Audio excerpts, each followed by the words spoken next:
Olá, galera do Conecta Micro, tudo bem? Hoje a gente veio conversar um pouco sobre animais domésticos dentro dessa pandemia pelo coronavírus, Covid-19.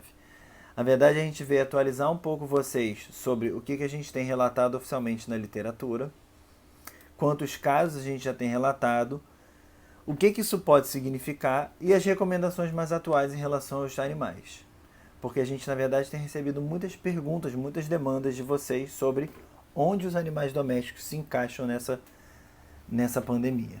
Então a gente, na verdade, a gente tem 5 casos oficiais relatados em animais, não são nem animais domésticos. A gente tem 2 casos de cães, 2 casos de gatos e um caso mais curioso que vai ser o último que eu vou falar, que foi o último relatado. Primeiro caso relatado foi um do Lulu da Pomerânia, de 17 anos, que depois do seu dono ser diagnosticado com o coronavírus, com SARS-CoV-2, ele também foi testado. Testaram amostras da cavidade oral e da cavidade nasal dele, e ele testou positivo. Foi testado um fraco positivo, e o outro animal da casa testou negativo. Ele não teve sintoma nenhum, o que nos indica que ele provavelmente não teve a doença, mas tem o vírus nessas amostras. A gente pode discutir um pouco o que isso significa, o que isso é relevante. Primeiro parênteses que a gente faz, esse teste que foi utilizado para detectar esse caso, ele é um teste molecular de alta sensibilidade e especificidade. Então ele não tem relação nenhuma e não vai ter nenhuma possibilidade de ter uma reação cruzada com o coronavírus canino, que a gente até em outro vídeo já falou, que é um vírus completamente diferente desse coronavírus atual. Mas não tem chance de uma reação cruzada, então não pode ter sido esse o problema da técnica.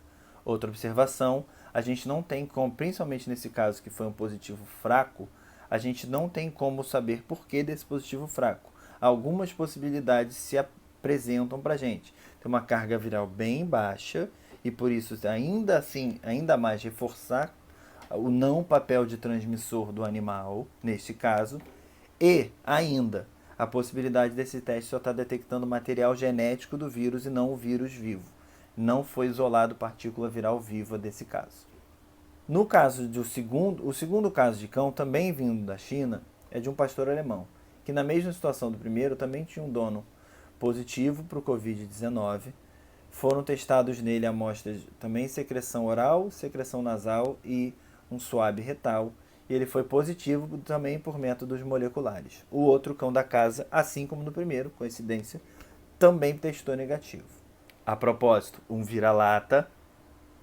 Esse animal ele testou positivo no dia 18 de março, positivo de novo no dia 19, porque ele foi sendo acompanhado, e no dia 22 ele já estava testando negativo.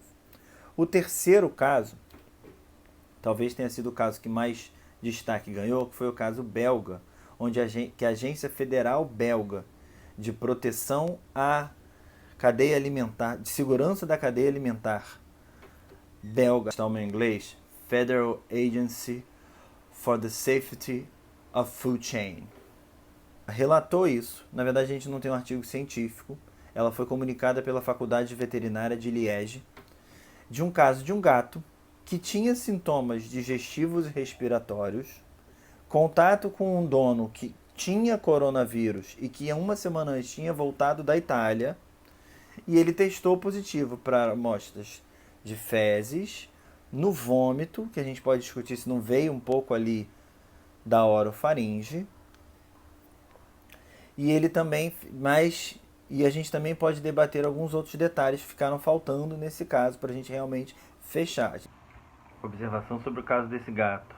Tem muito buraco, ficou muito buraco nessa história para a gente não ter um artigo científico. A gente não sabe em que momento as amostras foram coletadas.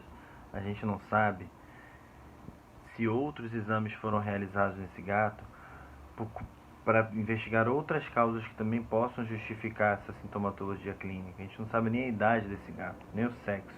Então tem muito buraco nessa história que ainda não foi esclarecido, e por isso a gente não pode atestar que a sintomatologia que esse gato estava apresentando era realmente por causa do Covid-19.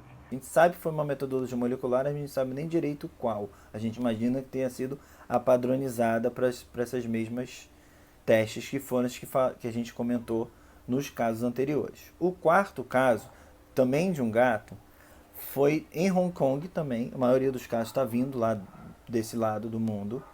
Foi de um gato assintomático, não tinha sintoma nenhum, e foi testado porque o dono tinha coronavírus e testou positivo. Esse gato foi testado em 30 de março, então ele ainda está em confinamento, mas até hoje não tem nenhuma notícia nova de que ele apresentou o sintoma. O quinto caso, talvez seja o mais surpreendente de todos e que a gente ficou sabendo por esses dias, dia 5 de abril, foi do tigre em Nova York. Isso mesmo, um tigre em Nova York, do zoológico de Nova York. Não é o zoológico do Madagascar.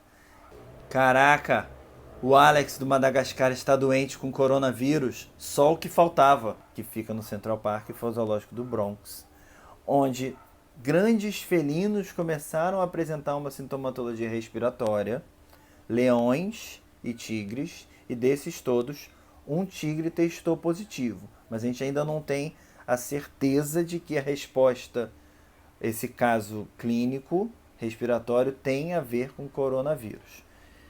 Então, o que a gente pode falar sobre essas coisas? A gente, na verdade, ainda não tem noção da participação dos animais.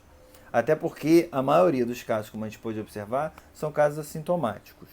Depois eu vou fazer um segundo vídeo debatendo alguns artigos científicos que a gente tem visto, porque depois e aí vocês vão entender por que artigos científicos, que a gente vai debater um pouco melhor num segundo vídeo sobre isso. Aguardem que a gente vai falar um pouco mais. E aí o que a gente pode ter certeza? Nenhum desses casos é completamente conclusivo sobre a participação desses animais na epidemiologia da coisa. O que parece mais é que eles tenham se tornado carreadores assintomáticos e nem é comprovada a capacidade de transmissão desses animais para a gente. Então, o que a gente ainda tem de recomendação? A recomendação que a gente passa para todos os donos que não têm coronavírus, que são negativos, cuidados com higiene como qualquer outro. Então, depois de você fazer a higiene do seu animal, você também ter cuidado de ter sua higiene feita.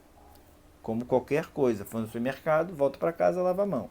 Foi na rua, não devia ir na rua, mas foi rapidinho ali na rua. Limpou as necessidades desse cão, faz a sua higienização da mão. 2. Para pessoas positivas, num excesso de zelo, isso não dito por mim, dito por grandes agências americanas, num excesso de zelo, o que a gente tem recomendado agora, até por esses poucos casos positivos, se você está positivo e vai ter que se isolar do resto da sua família, se isola do seu animal também. A gente ainda não sabe se ele vai poder receber esse vírus de você, se ele vai poder depois transmitir para alguém. Então, por um excesso de zelo, se separa dele também. A gente não tem nenhum caso confirmado no Brasil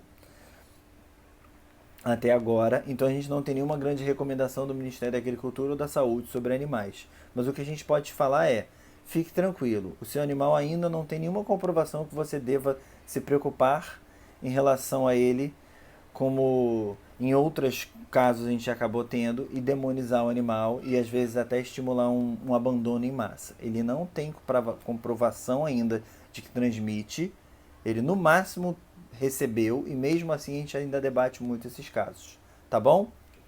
Beijo pra vocês, boa noite, até a próxima. Até o próximo vídeo aqui no nosso canal do Conecta Micro. Até lá. Agora até o Alex vai pegar coronavírus? Ah, não acredito.